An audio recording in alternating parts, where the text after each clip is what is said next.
And I think with pilots also, they don't realize that they are unique and your life is unique. Your general investment strategy should be unique because you are not the same as regular people. Because, like regular people, for instance, they're always one hiccup away from losing their jobs. For them to have a little bit of cash to the side, maybe 6 months, I think is the general rule that people say, 6 months worth of living expenses set aside. For them, that's a very viable piece of advice because they don't know if they're going to have a job tomorrow. And these people are constantly changing companies. Yeah. So, pilots have we generally go through phases in our careers, and it's important to realize that because from an investment standpoint, you do different things.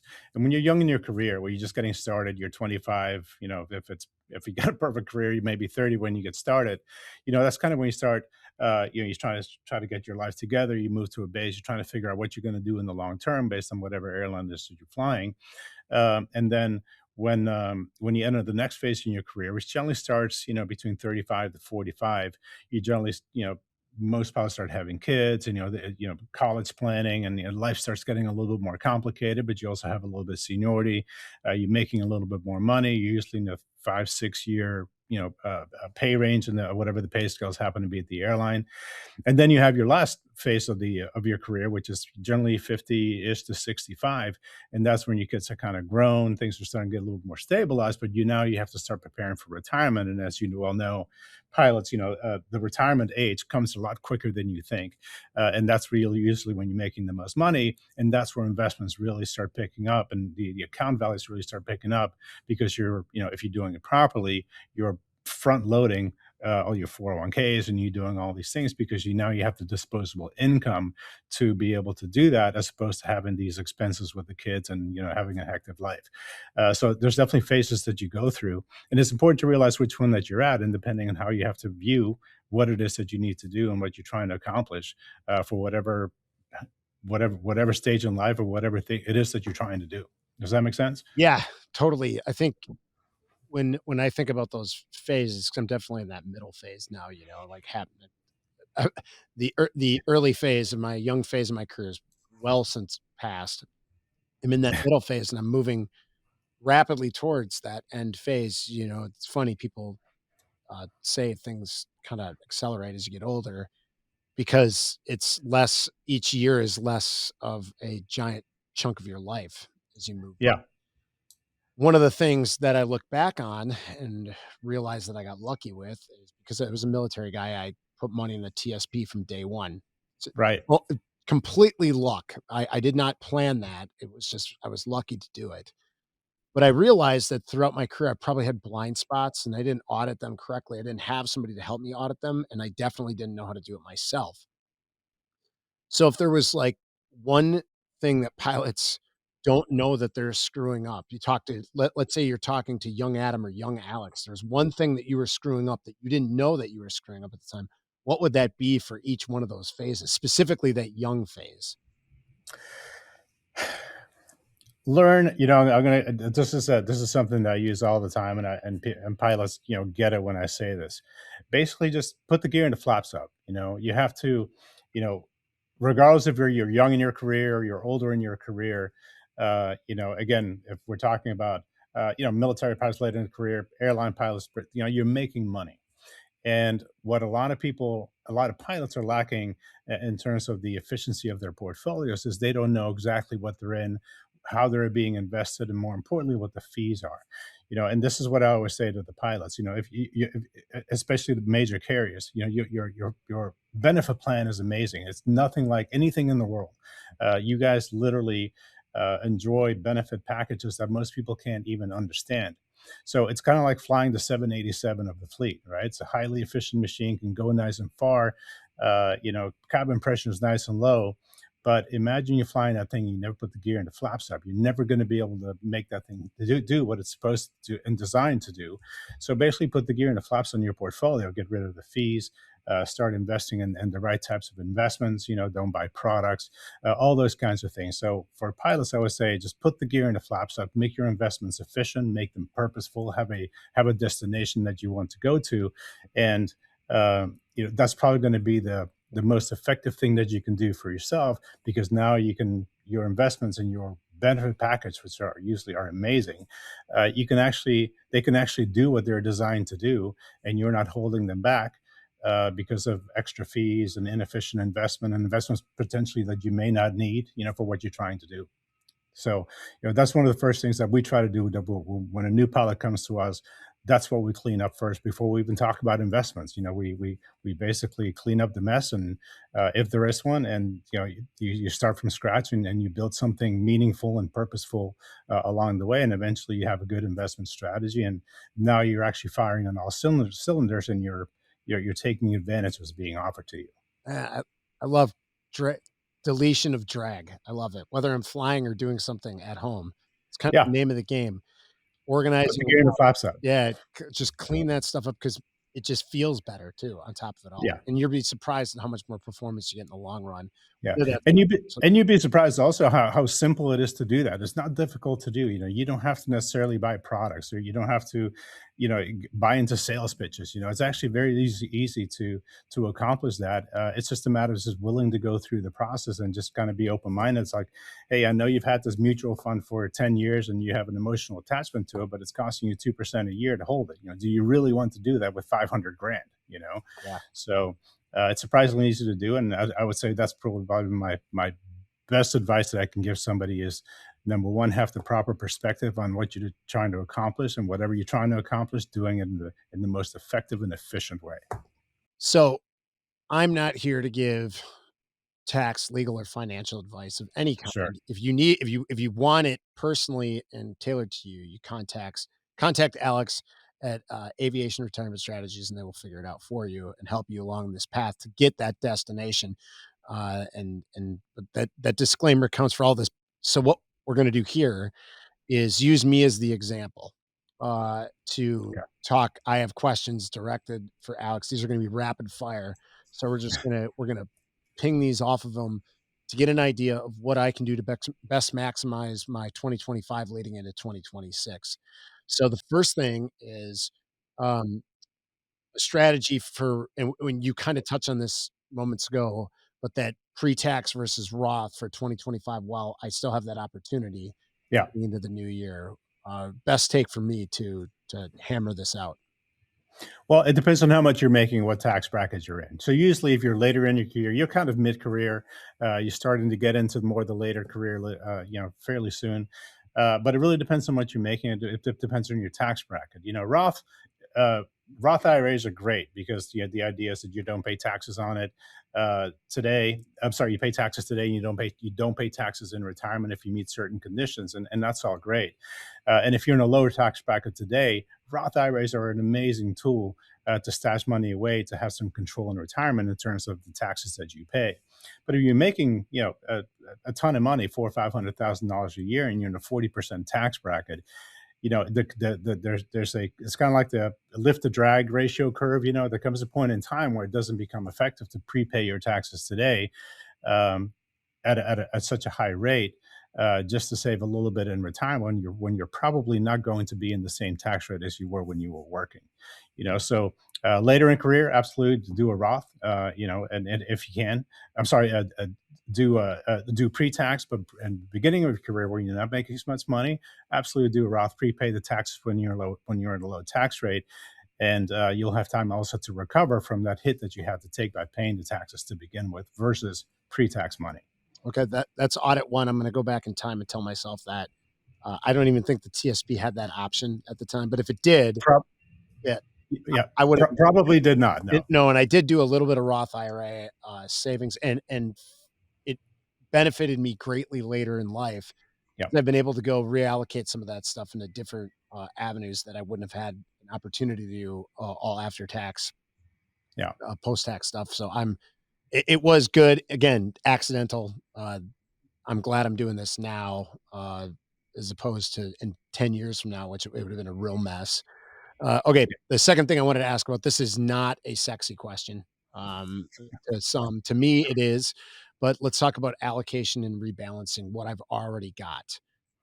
Yeah. What So about that? the your allocation should be, it should be dependent on the risk that you're willing to take. If you're young in your career and you're flying under a contract, which all pilots are, you have some job security, especially if you have the seniority, and you can afford to be a little bit more aggressive, than others might be able to do.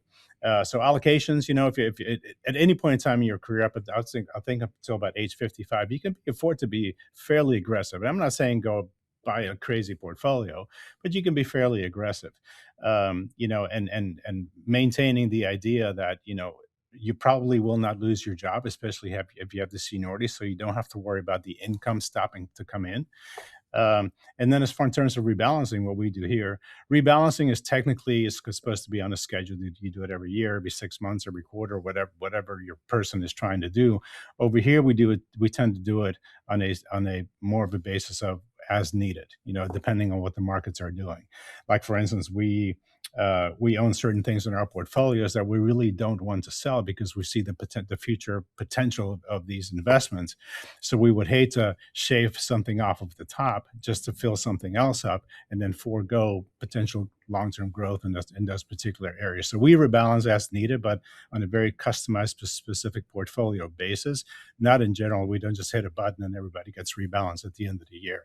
Um, it's something that we prefer to do, but rebalancing, if you're going to do it, I would say maybe every 6 months or every year, to rebalance your portfolio. But I strongly would suggest to get some professional advice as to, what should be sold and what should be bought at any given time, because you don't want to just blanket do something because you might miss out on a nice little bump in the market.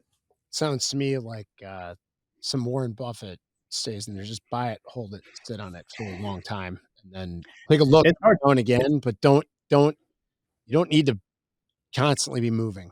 I mean, if you have a little pocket of money you wanna go play with in the market, that's one thing, but to be doing that Yeah. with large chunks of money in your retirement is something that I shouldn't do, so got it. I'll stop doing that. Yeah. Now imagine you own NVIDIA, January 1 of this year, and it's up significant. It's down a little bit now, but you saved a bunch off the top just to do a rebalance, and you missed out on the all the growth that it had this year, and same as last year. So you have to be careful when you rebalance, especially when you're dealing with individual stocks like we are. We don't have mutual funds generally. We try to our portfolios generally tend to be pretty sophisticated, which allows us to customize the rebalancing, the buying and the selling, all those kinds of things. So, from a rebalancing standpoint, a lot of people do it at the end of the year. I think you should probably do it more in terms of when the time is right, and when it makes sense to do so as well. Okay.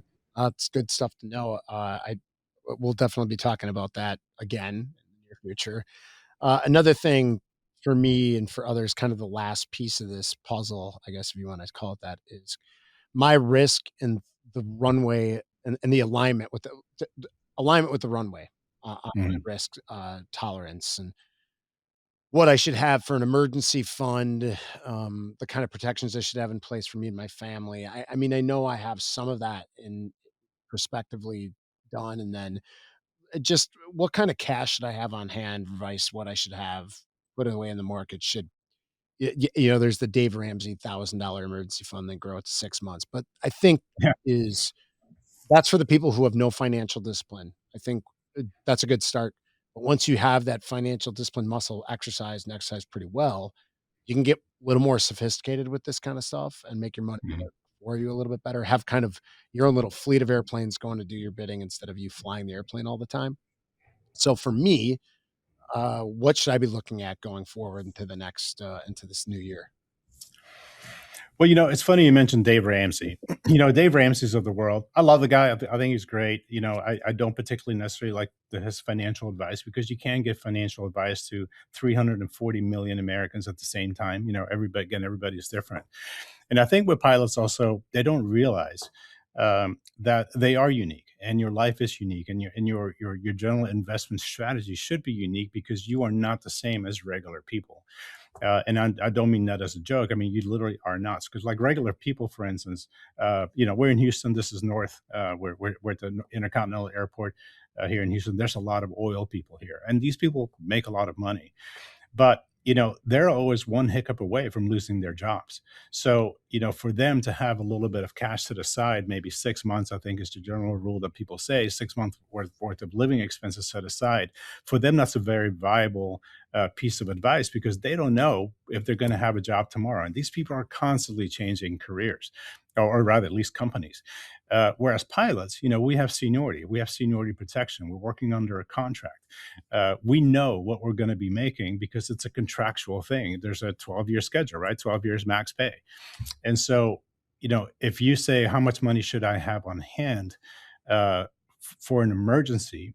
What you're really asking is, what should I do if I lose my job or my airline goes under or whatever, which is highly, highly unlikely, especially these days especially if you're working for a major carrier.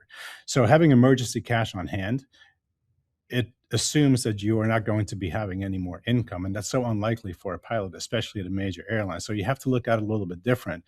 Do you really need 6 months worth of emergency cash? I think maybe a couple months, to have a little cash available in case you need something for a roof or something, but the income is going to continue coming. And you know that for a fact. And the only way that you can lose that, especially when you're past probation and, when you have a contract with an airline, is something that you choose to do that gets you fired.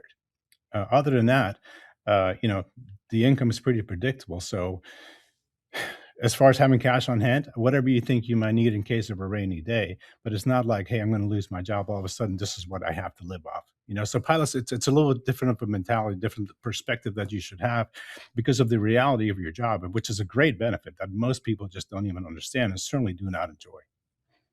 I th I think I would push back just a little bit because of some of what's going on with an airline like Spirit, but that's definitely Sure. Yeah. a different animal, and I think we're gearing towards a lot of folks who are currently at a legacy carrier or moving in that direction. Yeah. And a lot of you who are regional, Bubbas out there, you're kind of in the same boat as far as if you've been there for a while, your seniority is stacked up.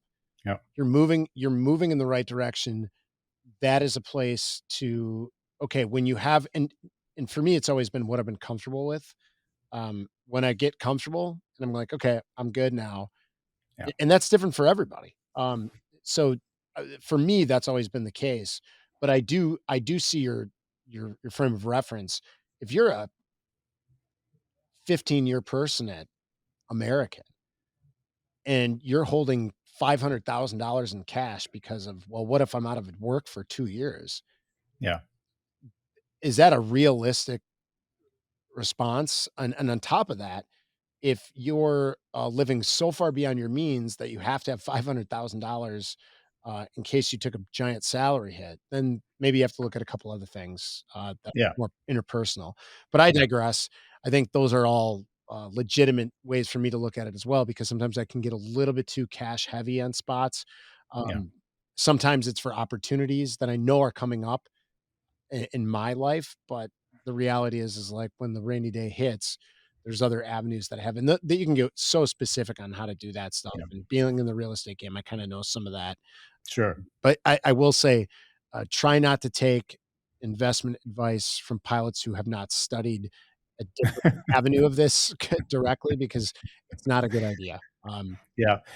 And that all goes back to, again, everyone is unique. You cannot give blanket advice. Your me advice to somebody like yourself is completely different than it would be to maybe a current Spirit pilot who has some, volatility and potentially in the career. And so for them, I would say, yeah, I mean, I wouldn't go buying a Porsche today, because you never know what's going to happen. But then again, there's other pilots on the other end of that spectrum. So there's so many different categories, and it's important to, like I said earlier, to have the perspective of, your financial life is unique, and there's no one way, and there's no one answer for everyone. And I would seek out a professional that's not trying to sell things, and that's really can give you the advice and understands your career as to what is the best way to go about. Depending on whatever airline, and whether you're at Envoy, Spirit, Atlas, Delta, American, United. The answers are all going to be different. And on top of that, your goals and objectives are different as well. Because once you step out of the cockpit, your financial life is as unique as a fingerprint. So, There's no one particular thing that I can say, but if you're speaking by you specifically and using you as an example, um, you know, I would say that having 6 months worth of Dave Ramsey money sitting aside might be a little bit too much for you. You know, if you're a Spirit pilot, well, maybe that might be a good idea. But also depends on what you have already and what you have invested and all those kinds of things. So it's such a it's such a variable and complicated world. It's important to have the perspective of this is my life is not the same as somebody else's, and you have to kind of see where you're at individually. Some people have more expenses than others. Sounds like something that a little professional advice would go a long way. Absolutely, and especially when it comes to such a God forbid something worse happens to Spirit. I would hate to see that. I mean, I've been furloughed. I lost my airline job. I've been there and done that. I get it. I would hate for that to happen, but it's always a reality. I would highly encourage, if you're a Spirit pilot and you're wondering what should I do, what's the right thing, the responsible thing to do longer term, give us a call. I'm happy to take you through the process and give you advice as specifically how it affects that individual and what they're trying to accomplish in their career. But at the end of the day, Adam, having some money saved up for a rainy day is never a bad idea. I'm certainly not discouraging it, No, and for sure. you know, it just depends on how much. You know, Right. so Well, let's talk. So we got into some of the dirt there. Let's kind of shift gears for to bring it all home. The fun stuff. The the good stuff. the whole reason we do this is to garner some level of freedom at some point in our career, whether it's in retirement, pre-retirement, or you do well enough and smart enough in your military or pre 121 legacy career that you never even have to go and do that career and you go fly just for fun. Wha- What if this won't even be geared at me? What does that look like to you? A freedom piece. Maybe it'll inspire others to kind of pick that destination and start working towards it. Well, certainly, um, having some money set aside and invested well is a piece of that. But freedom from our perspective and from the proper perspective is controlling your cash flow. If you have a life that requires a lot of cash flow, wealth is defined by cash flow. It's not defined by the amount by your account size. It depends on whether you need your money or not, and you want to get yourself to a point where from a cash flow standpoint, that you're literally working because you want to, not because you have to. And once you get to that point, now you have all the freedom in the world because you own your life. And if you want to continue working to 65, if after 65 you want to go fly for NetJets, do so, but do so because you want to. Make it, don't make it so that to do it because you have to, if that makes sense. And to me, that's the freedom, right? So the financial freedom, we have a lot of money. Pilots in general, towards the end of the career, they should have some money. Um, but it's the controlling of the cash flow that is probably the most important, especially in retirement. And again, getting yourself to the point where you're flying because you want to, not because you have to. Once you reach that point, as far as I'm concerned, you've reached the precipice of this career. Yeah, it sounds like you're getting at like a retiring to something, not from like Yeah, when I retired from the military, I was leaving the military to go to something else full time. yeah, Um, yeah, but then it seems like when you're done with that, a lot of people are just like, well, I retired from the airlines, yeah, but what did you retire to? exactly. It almost, it's like we have these identity changes throughout Yeah, our career, where I'm been rolling this around in my head. The pilot network was started based on the idea of military individuals yeah, going through the transition phase of being from going from the military to the civil sector, whatever that looked like, flying or otherwise. yeah, Then, as I've broken this down over my 13 years of doing this, we are constantly in this tumultuous change and transition pace everywhere in the airlines. Like I'm on disability right now. That's a transition that I had to make to figure out how I was going to not only make finances work, but my brain keep ticking and be yeah, involved. But then there's all these other things throughout your career, whether it's upgrade or going on to do something maybe for the union or whatever the case might be, or going on to do something completely different outside of aviation. It seems like there's these identity shifts that we go through along the way.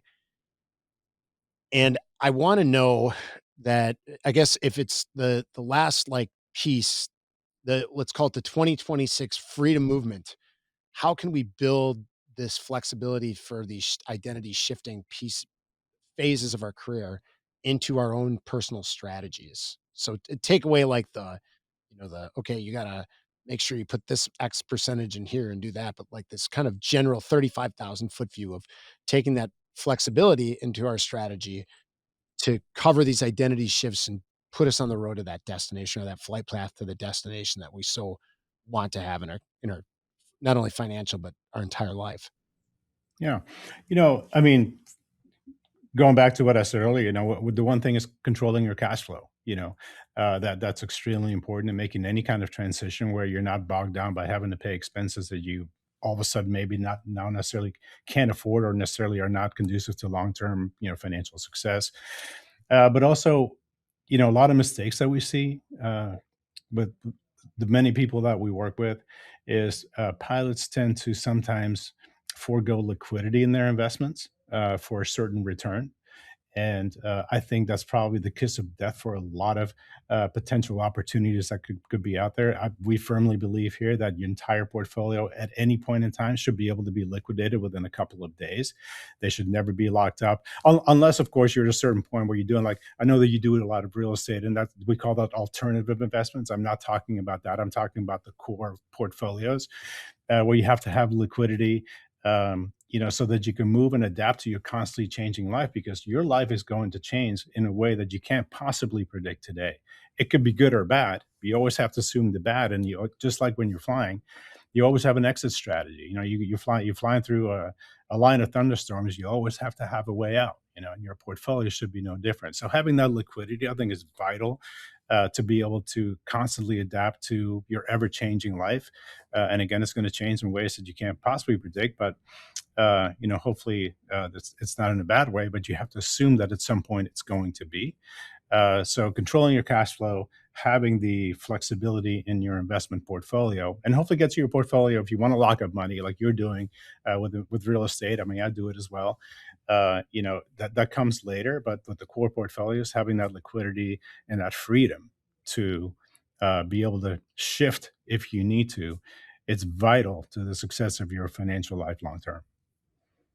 Spot on, dude. That's exactly what I've been trying to put in my head for years now, and it seems like working with you guys and talking through these things has helped me narrow the focus a little bit, which Yeah, has allowed me to expand other yeah. parts. I mean, we talked about that the other day, right? Like, don't worry about that problem until it's a problem. Go make the problem happen. So that Go make go make the that's problem happen. exactly, So that becomes an issue to deal with because yeah, that's a whole nother topic. But it was a great yeah, topic that helped me refocus and really good, get in to the weeds on what I need to be getting in the weeds on, and not worrying about the other stuff that was just yeah, chaff. It didn't do anything to yeah, help me get to where I wanted to go, and I appreciate that little piece of advice. So I yeah. think the way we'll finish it up here, we used to have these things called memory items or boldface.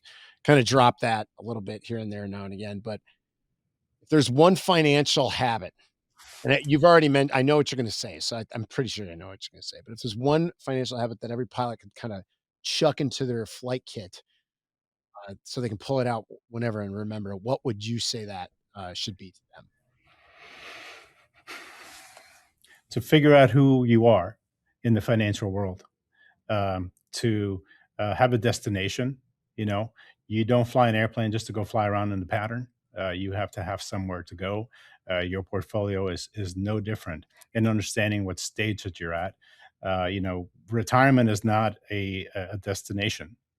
Retirement is actually the equivalent of you pushing the throttles forward, and you're about to go on a journey, and you need to make that journey what your journey. You need to make that your journey, not somebody else's journey. And so it's crucial that the one advice I get is to have the proper perspective on what stage you are in your financial career, and understand that your retirement is coming whether you like it or not. Our career is finite, and that's something extremely important to remember always. But when you do get to that point, you can make it so that it's actually a journey that you're beginning, that you actually now, that you have earned, and you should enjoy it as much as possible. So have a destination, and have a plan to get there, and understand that when you do get there, it's just the beginning of a could be a very fantastic journey. We can enjoy your family, grandkids, and all those kinds of things. But yeah, have a destination, have a plan, and have the proper perspective, how you fit in the financial world, because it doesn't matter what other people have done. It's irrelevant to your financial life. So I would say that that's probably the most important thing. Good stuff as always, Alex. Why don't you tell everybody where they can find you, how they can reach you, and all that good stuff.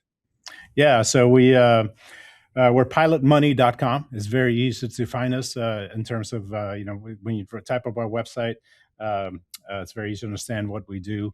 We also have the Pilot Money podcast. We do some educational videos on that.